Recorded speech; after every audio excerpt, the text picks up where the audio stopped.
Hello everyone, my name is Dr. Richard Pearson. I'm glad to be able to put this presentation together for you. Hopefully it works. Going to try a few different things. So yeah, like I said, I hope it all works for us on your end and my end. What I'm going to talk to you about today is what I'm entitling as camouflaged fields of study within physics. And well, I guess physics and astronomy. And specifically, the focus is on physics and astronomy education research, also known as PER or AER. So the astronomy education research is under the umbrella of physics education research. So I tried to do both physics and astronomy in this presentation, but if you hear me talk about just physics education research, then know that it encompasses astronomy, astrophysics. So I am a assistant professor here at Embry-Riddle, and I'll talk about myself and where I came from in a minute, just so you can kind of see where or how I ended up here and doing this type of research. This idea of education research is interesting and intriguing, and as you'll see, it really goes to the fiber of what learning physics is at the university level, and so that's what I'm going to try to do today. So a little bit about me. This is more than a decade's worth of information condensed into one slide, so we'll see what we do here. I guess I should say, if you have questions or anything that comes up, please feel free to contact me, and I would love to talk things out with you. If you have questions about anything that we talk about, or just, I guess, anything in general here at Embry-Riddle. So I started out as an undergraduate, actually started out in civil engineering, and then promptly switched to mechanical engineering, and then physics and astronomy within about a year and a half. I kept wanting to know why things were working the way that they were working, and realized that I really wanted to understand the fundamental principles that made everything go. And so that's what essentially led me to physics and astronomy. Astronomy, just, I don't know, it's awesome. I love it. So much fun. So as an undergraduate, I got to work on remote observatories, specifically one. This is a picture of one down here, or the one that we worked on. Me and a research partner, we were able to essentially build this remote telescope. It was about 3 hours southeast of campus, and so we were able to work the scope from campus, so we didn't have to go down there every night and work on anything. So it's actually it was the same mount, different scope, but same mount that we have here on the rooftop, and so very familiar with that system. It's a software BISC system, so that was a really great experience. And with that telescope, we were looking at variability in blazars, and blazars are active galactic nuclei. So these galaxies that have very large black holes in the center of them, and their accretion disks are emitting very bright and energetic light, and they happen to be facing right towards us. And so that's this idea of blazar, is that jet, that stream of energy is facing us, and so this variability, this IDV, this intraday variability, we're looking for variability within a day, right, within hours. And so we would sit on these objects every night and take hundreds of images of them to look for any sort of variability that we could see. So that was a really fun project, building that scope and then using it for research that's still helping and producing publications even now. So it's pretty awesome, pretty fun. From my undergraduate, went on to graduate work at the University of Denver, with the idea of setting up a remote observatory with a scope on top of Mount Evans, which is almost about almost at 14,000 feet, or at 14,000 feet. So I got there in the fall, and about 6 months, well, about a month and a half later, the road up to the telescope was snowed in, so we couldn't get up there anymore. And then over the course of that winter, this is actually a really small picture, but basically we had a tornado come through and wipe off the dome of the observatory, which was not fun. So I actually did not get to work on making that scope remote. So we switched gears a bit and started focusing on using some archival data, as well as some infrared at the IRTF facility in Mauna Kea, to do some numerical modeling of disk eclipsing binary stars, which is essentially the fact that you have two stars that are bound together. One of them has a disk of material around it that is, or could be, forming planets, and they're at such an inclination that one of them with the disk passes in front of the other, and vice versa as they go around in their orbit. And so this plot down here is essentially a temperature plot, thermal plot of the disk, which is this blue region, where there's an inner star inside the disk, and then you have an external star, which is somewhere over here on the right side of the image. And you have an asymmetrically heated disk, where you have one side, this right side, that's heated from that external star, and the far side of the disk, which isn't heated, or heated very little, from that other external star. So you get a really interesting dynamic within that disk itself. So that was a great experience at the University of Denver. While I was there at the University of Denver, I was given the opportunity to go and teach at a local elementary school. I was asked to put together a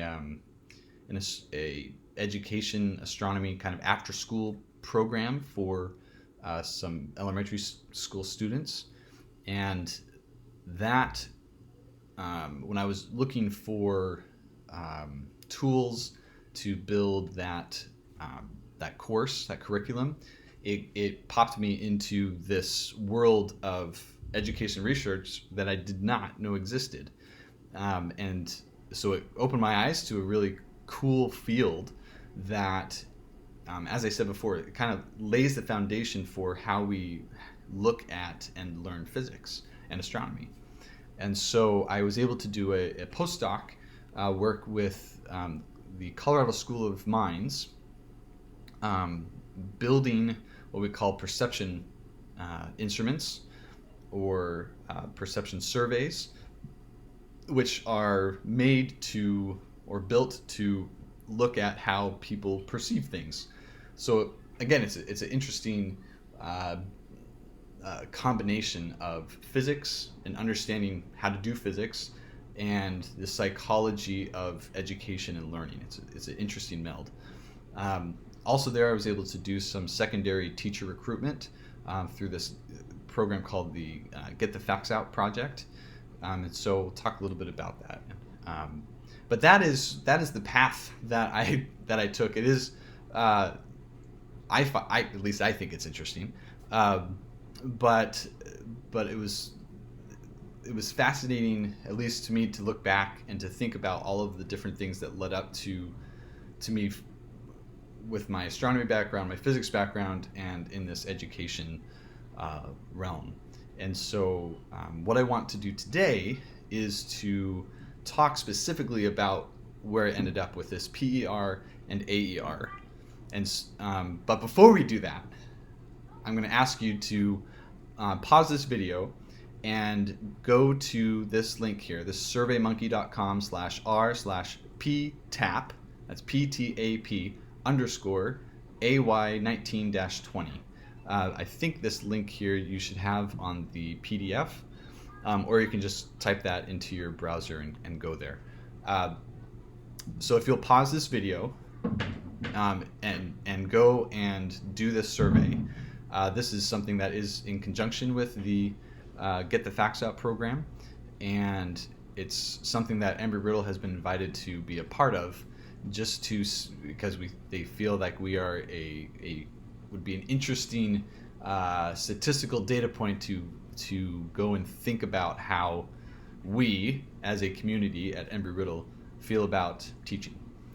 So if you'll take a short 10 minutes to do that, that would be awesome. So I'll pause here, go do that, and then when you're done, come on back and continue forward. But I'm going to keep going as if you've done it.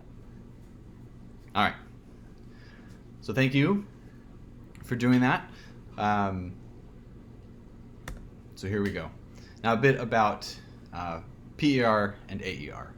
So what is it, and what can we learn about it? So physics education research, astronomy education research is the study of how people learn physics and astronomy and how we improve the quality of the education of physics and astronomy. Right? So there's the learning aspect, and then there's the how to teach it better so that people can learn it better, right? So there's this balance here, and how to grow and do this research in order for people to understand more fully physics and astronomy. So hence, as I have here, PER and AER is the camouflaged foundation of every physics and astronomy course at Embry-Riddle, and I would propose it should be the foundation at every university. But here at Embry-Riddle, there is an amazing core of faculty that understand these principles and look for ways to improve and help not only the students but also the faculty to know how to best serve and teach and build this foundational understanding in physics and astronomy. It's one of the amazing things that I feel that Embry-Riddle has. So it's a great environment for this PER and AER work. So what does this really mean? What are these pieces of this PER and AER? Well, they can be divided into some general research areas. So I'm just going to go through and list what these are, and then we're going to try something else here that I think hopefully will work.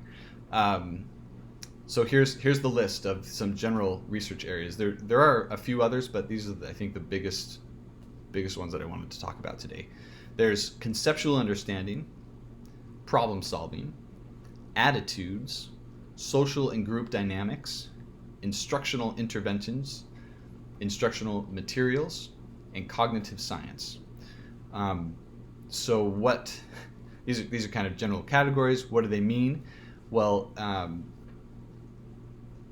the first two here, conceptual understanding and problem solving, there's a fundamental difference in learning physics, in learning astronomy, between understanding a specific concept and how to solve problems based on that concept, right? There's certain problem solving skills, right? You're given a word problem, and from that word problem you have to get to some answer, or you have to get to some understanding of where that concept fits in. So those are two distinct pieces. In terms of attitudes about learning physics, attitudes about teaching physics, how people feel about learning physics, how people feel about teaching physics. That's the attitudes, kind of more on the psychology or psychological side of education. Social group dynamics. This involves learning in groups, or doing anything in groups when you're in a classroom, right? That group dynamic, or when you're in small groups working together. What type of learning is done in those small groups? Is it better to learn physics in small groups? Is it not better? Are there situations where it is beneficial to others and not to some different groups? So that's the study of those social and group dynamics. Instructional interventions. This is basically anything that instructors do that is different than traditional, where traditional is standing up in front of the whiteboard and just talking. Now in physics, there's a lot of that we still need to do, especially for the physics majors, right? We need to understand where certain equations are coming from and why we can derive them in certain ways.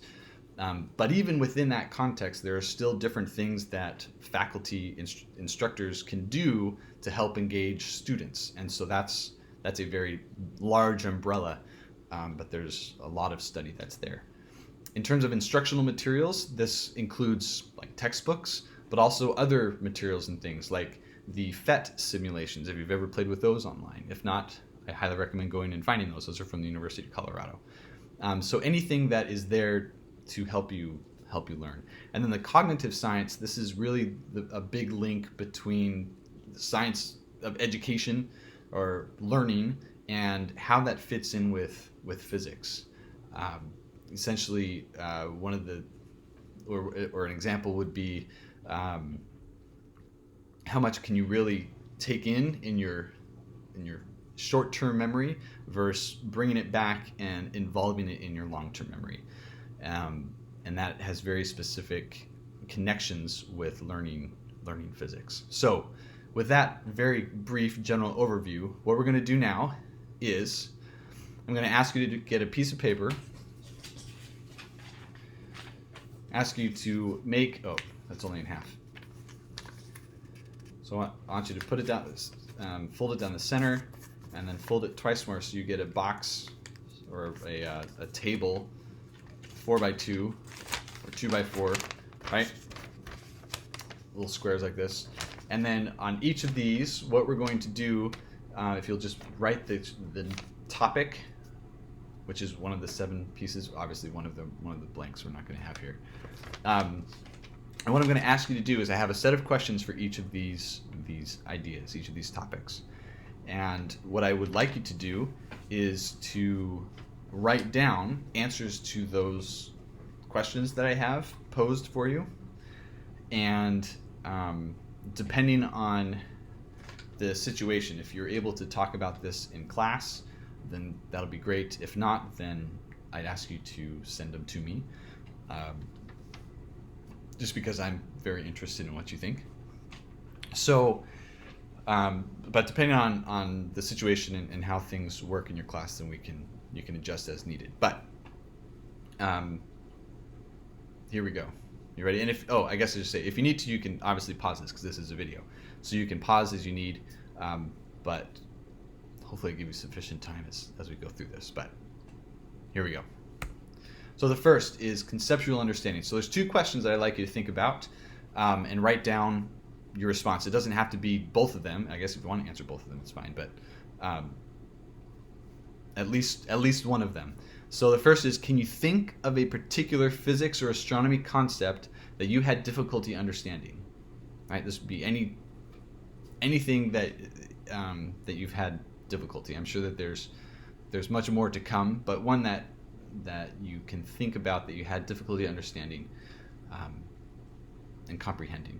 Or on the other side, is there a physics and astronomy misconception that you once had that was corrected either by reading a book or going through a class or even having a conversation with your instructor or faculty member?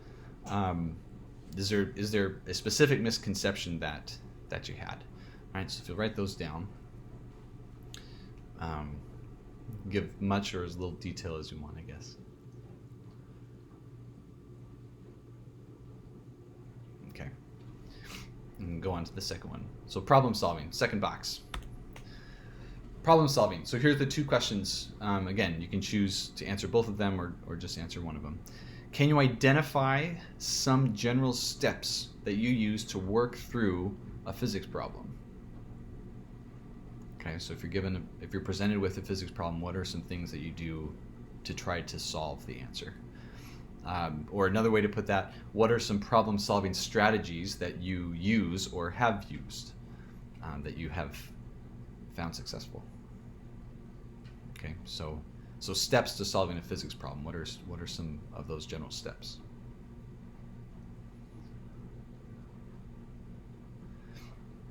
Okay, again, if you need to pause, then go ahead and do that. I'm going to move on.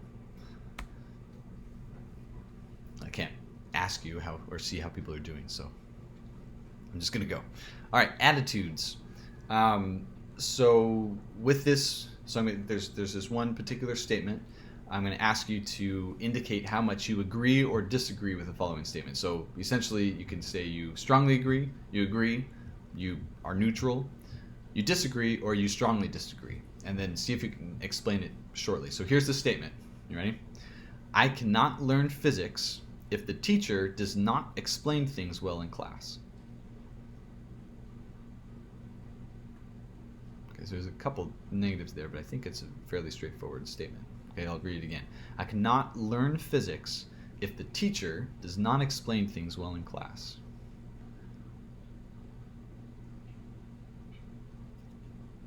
Okay, so again, how much do you agree with that statement? And then see if you can explain it in a couple sentences about why you agree or disagree or are neutral. Okay. Next one, social and group dynamics. Okay, so same thing. So how much do you disagree versus agree or neutral with the following statement? And again, see if you can explain your response in a sentence or two. I prefer to study in groups.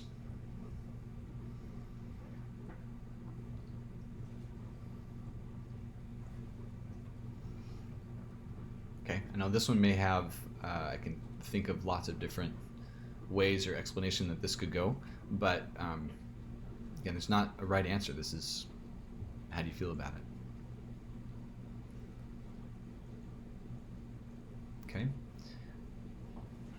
Fifth one, instructional interventions. Okay, so for this one, what I'd like you to do is I'm going to ask you this question, and I want you to write down as many different things that you can think of, right? So here we go. So besides your physics or astronomy teacher writing on the board, what did your instructor do to teach you physics or astronomy? What are some things in the classroom that you did to try and learn physics concepts or astronomy? Okay, and write down as many things as you can think of. That might be subtle things, but they're all important. But maybe you only had an instructor that stood and did that, so I guess maybe you'd have none. I'd hope not. Okay. Sixth one. Again, if you need to pause, go ahead and do that.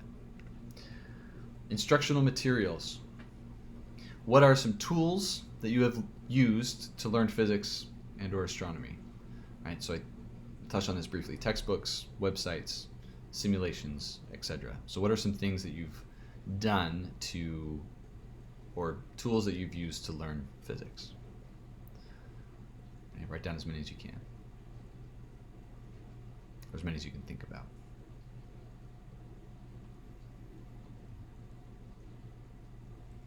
And these are like materials. I just realized it's not like group projects and things, but these are actual materials that you've accessed to help you understand physics or astronomy. Okay, because that's actually the next one. What I was just thinking. Okay, so the last one here is cognitive science. So one or two questions. They're basically the same question, but worded slightly different. How do you like to study? Or what are some effective studying techniques that you've found to be effective? Okay, so again, similar question, worded slightly differently. But write down as many things that you do or things that you have done that you find to be effective. Or that you have found to be effective, rather.